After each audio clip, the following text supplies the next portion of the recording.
زین العابدین علیہ السلام یزید کے دربار میں اپنا تعارف کراتے رہے، یہاں تک کہ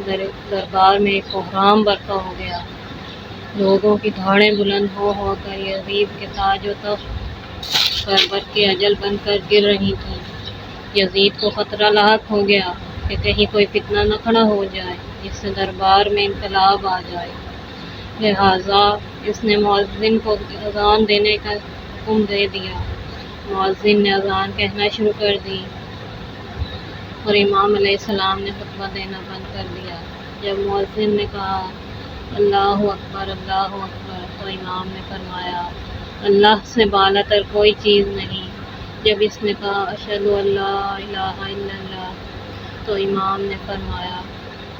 میرا گوشت و گوشت اور خون و جلد اس بات کی گواہی دیتے ہیں کہ وہ ذات وحدہ لا شریک ہے۔ جب مؤذن نے کہا اشہد ان محمد رسول اللہ تو امام علیہ السلام نے منبر ہی کے اوپر سے یزید کی طرف منہ کر کے فرمایا یزید، یہ محمد مصطفیٰ صلی اللہ علیہ وآلہ وسلم میرے نانا ہیں یا تیرے؟ اگر تو کہتا ہے کہ تیرے نانا ہے تو غلط کہے گا اور کافر ہو جائے گا، اور اگر کہتا ہے کہ میرے نانا ہے تو پھر تو نے اس کی عطرت کو کیوں تہذیب کیا؟ ایک اور روایت کے مطابق جب امام علیہ السلام نے اشہد ان محمد رسول اللہ سنا تو آپ نے اپنا عمامہ سر سے اتار کر مؤذن سے فرمایا تجھے اسی محمد صلی اللہ علیہ وآلہ وسلم کی قسم ذرا رک جا۔ پھر امام علیہ السلام نے فرمایا یزید، یہ محمد تیرے نانا ہے یا میرے؟ اگر تو انہیں اپنا نانا بتائے گا تو سب جانتے ہیں تو جھوٹ بول رہا ہے، اور اگر کہے گا کہ میرے نانا ہے اور ہے بھی ایسا ہی تو پھر مجھے بتا کہ میرے بابا کو تو نے ظلم کی تلوار سے کیوں شہید کیا، اس کے مال و متاع کو کیوں لوٹا ہے اور اس کے اہل بیت کو کیوں قیدی بنایا ہے۔ یہ جملے کہے اور اپنا گریبان چاک کر کے رونے لگے اور فرمایا خدا کی قسم اس وقت پوری دنیا میں صرف میں ہی ہوں جس کے نانا رسول اسلام صلی اللہ علیہ وآلہ وسلم ہے، تو مجھے بتاؤ کہ اس شخص نے میرے والد کو بے جرم و خطا کیوں قتل کر دیا، کیوں ہمیں رومیوں کی مانند قیدی بنایا؟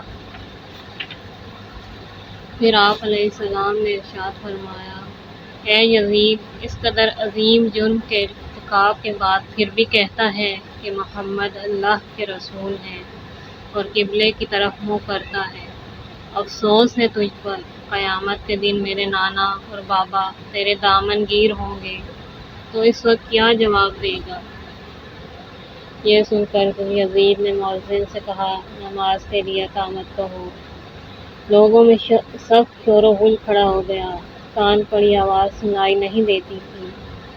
کچھ لوگ نماز پڑھے بغیر کھسک گئے۔ ایک اور روایت کے مطابق حریت کے پیکر امام مظلوم سید سجاد نے اپنا تعارف یوں کرایا میں کربلا کی گرم ریت پر قتل ہونے والے حسین کا فرزند ہوں، میں علی مرتضیٰ کا بیٹا ہوں، میں محمد مصطفیٰ صلی اللہ علیہ وآلہ وسلم کا پیارا ہوں، میں فاطمہ زہرا کا راج دلارا ہوں، میں خدیجۃ الکبریٰ کا نور نظر ہوں، میں سدرۃ المنتہیٰ کا بیٹا ہوں، میں شجرہ طوبیٰ کا فرزند ہوں، میں اس کا فرزند ہوں جسے خاک و خون میں غلطہ کیا گیا، میں اس کا فرزند ہوں جس کے غم میں جنات نے گریہ کیا،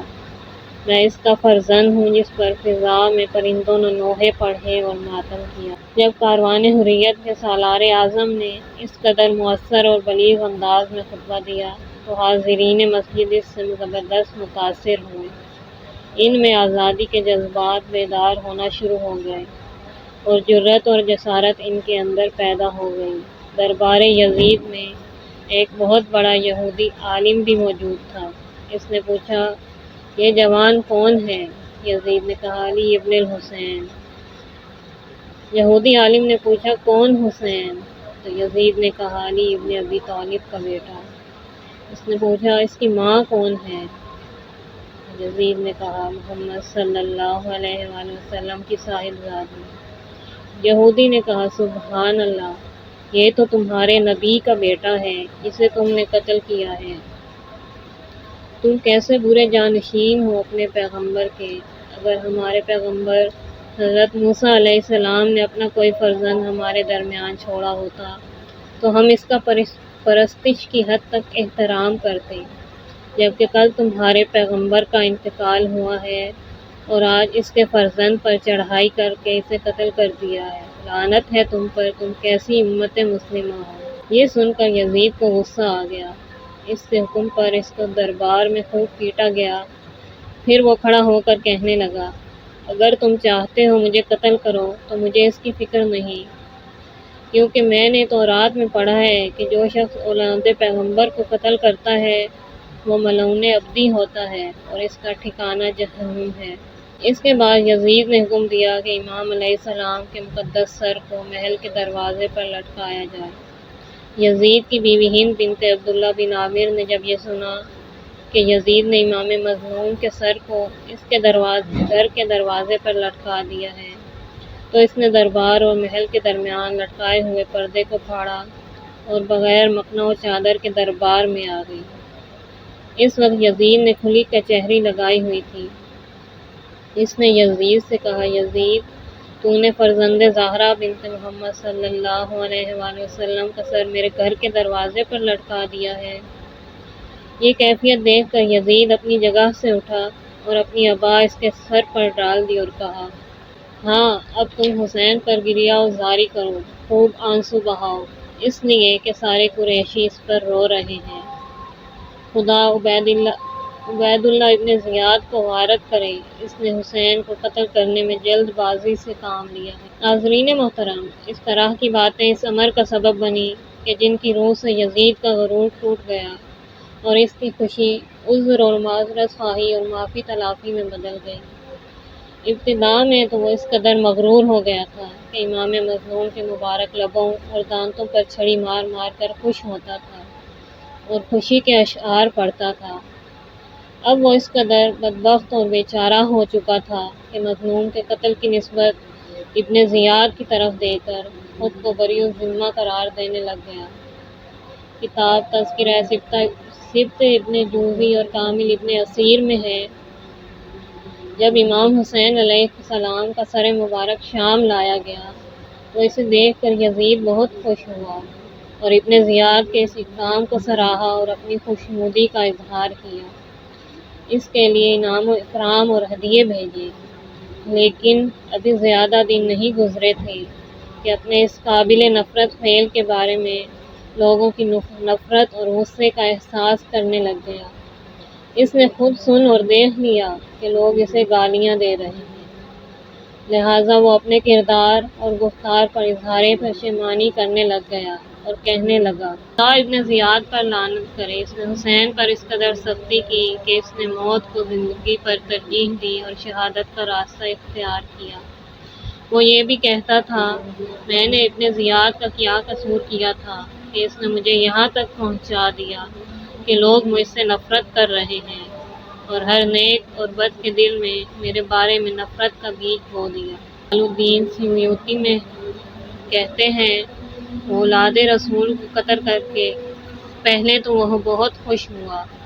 لیکن جب مسلمان اس کے اس اقدام پر ناراض ہوئے اور سخت غضبناک ہوئے